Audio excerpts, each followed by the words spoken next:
Hi, I'm Brenda Walton. Welcome to my studio. I'd like to show you how to make an elegant three-dimensional shoe that you will love embellishing. It's part of my favorite things collection for Sizzix. Let's get started. The die we're using is called Ballroom Slipper, and it includes all these different pieces, and I'll explain what they are. I like to use a double-sided scrapbooking paper for this project because sometimes you do see the other side of the piece of paper. And here are the pieces included in it. This is the larger shoe base. That is what you see around the sides of the shoe. This is the lining, which is this top part. And you cut out two of those pieces, and the second one is used on the bottom of the shoe. This is the back of the shoe. This is the front of the shoe if you want a low front, which is more contemporary look. And this is the higher front, that is the style that's shown here, and it's more of a Marie Antoinette style. And then this is the heel of the shoe. And I love this die because you can make so many different styles using this one die. You can also cut across the front of this piece before you assemble it, and you can make a peep toe shoe that way. The tools you'll need are some quick dry white adhesive, a bone folder, a paintbrush, and some hot glue. If you feel comfortable using hot glue, I do recommend it for this project.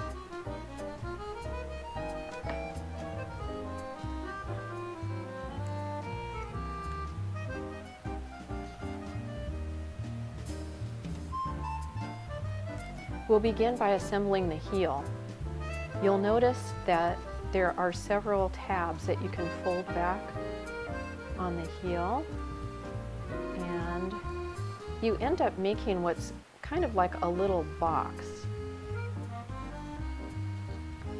And I'd suggest that you use hot glue to form the heel because it dries so quickly and because you get such a nice strong bond with it.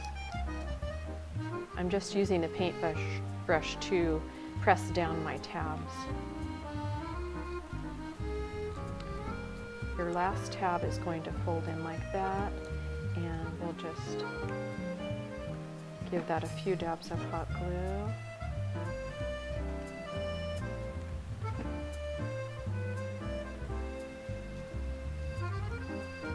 And set that aside to dry completely.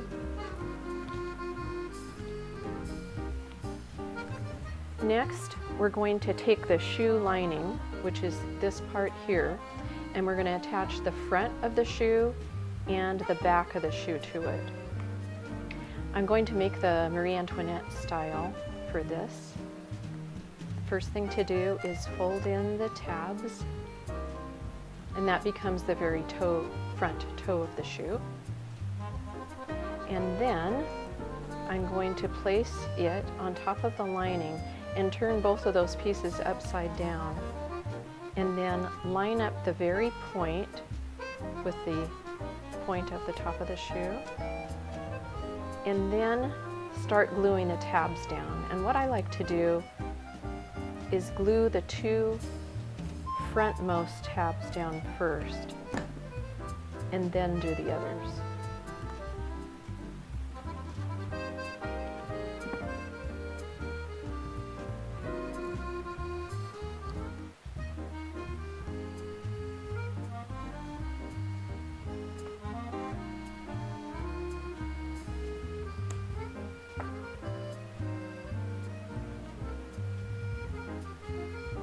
When that's completely dry, put the bone folder inside so that you start getting this nice curved, arced formation of the top of the shoe.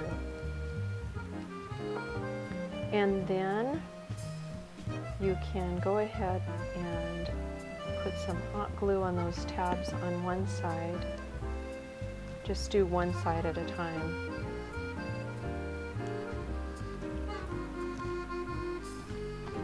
Surprisingly easy to assemble one of these shoes, and it's actually much faster than it looks.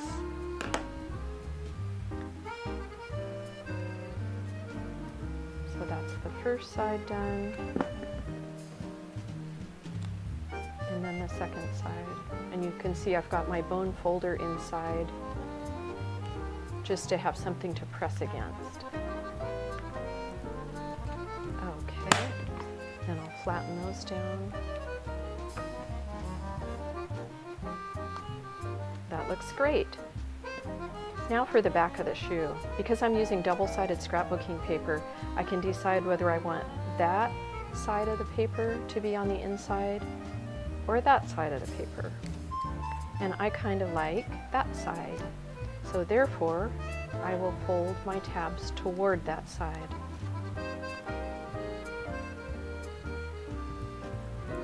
Very easy to do. Now, curve that into a U shape, and you'll see that it fits just perfectly onto the back of the shoe. And the easiest way to glue that down is to quickly put a dot of hot glue onto all of those tabs and just slip your shoe right in to the back. And then with the bone folder, just press those tab areas down so you get a really nice flat back of the shoe. I've let these pieces dry completely, and so now we're ready for the next step, which is to connect this part of the shoe to the base.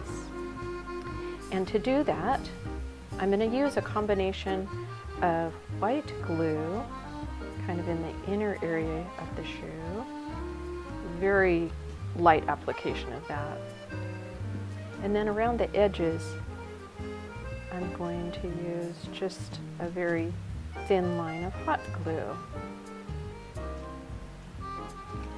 And that'll give me a really good contact with those areas on the base there.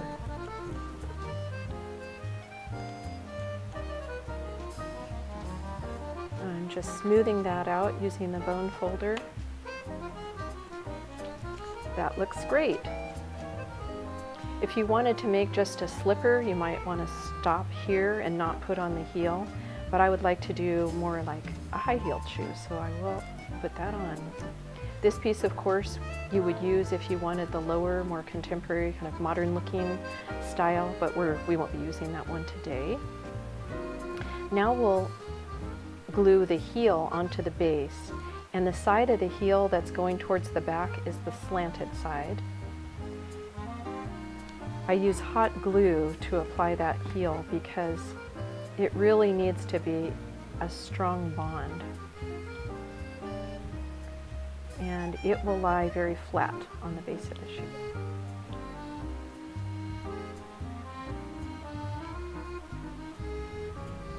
And when you're confident that that is dried very well, then you can start molding the shoe into kind of an arched shape. So you get the arch right before the heel, and the front of the shoe is going to lie flat on the tabletop. And it does take a little bit of experimentation to get the angle correct, but in a few minutes you'll find that your shoe just sits very perfectly on the tabletop. And there it is. There are so many wonderful ways you can embellish your ballroom slipper. Here are a few examples. For instance, you can use dimensional stickers on the front. I gathered some crepe paper on the sewing machine and glued it to the inside and then to the back of the shoe. And on this one, I used a gold crepe paper that was gathered on the sewing machine. This is the more modern style of shoe. I've used an ombre wired ribbon and formed it into a rose shape and used some polka dotted ribbon and some little velvet flowers. It's also fun to attach a ribbon, a little bow to the back, and use some metallic trim if you happen to have that. This one has a medallion from my medallions die and a little cameo from my classic icons die.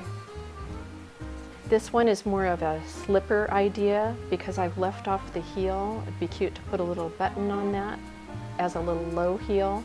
Again, I've gathered some crepe paper and put a little silk bow and a pearl on it, and I've applied some black glitter to the base of it. On this one I used a buckle from my buckles die, and I have glittered it, and then also incorporated a velvet ribbon. I've glittered the heel completely for a really nice sparkly look. On this one I gathered some satin ribbon, used a velvet button, a little polka dotted feather, and a satin ribbon on the back. This one has a different buckle from my buckles die. This one has some gathered crepe paper, some metallic trim, a little bow on the back.